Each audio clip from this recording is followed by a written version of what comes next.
Ex-professor contratado tina Riungruaro no Loras Sentolu, halo ação greve iha Parlamento Nacional.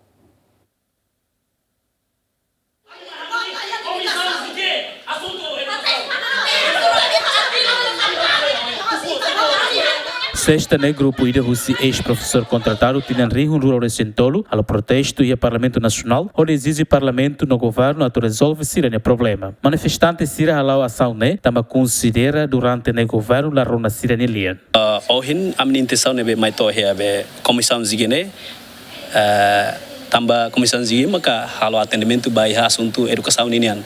Antau amine professor hansa ohin kolia, ami halau expressão ka ami halo haturu spanduk ho panfilito sira iha palasi governo ne oin bazeba amne problema ida ne nebe horazão kata ami hakilar emalarona ami kolia ema nunca setilum ba ami tanto deputado sira moça nunca kolia dan baliu be professor ninian tamane kami dan dia kliu para publik hatene lihusi spanduk ne para anota katak dan problema professor 2023 nene sidau resolvido. Presidente da Comissão de Parlamento Nacional Armando Lopes explica manifestação la bele halau recinto Parlamento Laran também regra segurança nien la autoriza. Ainda nem mas sira ui hato katak sira halau demonstração mas polícia sira impede sira nem mas haudian katak kita ya regras tem que 100 metros.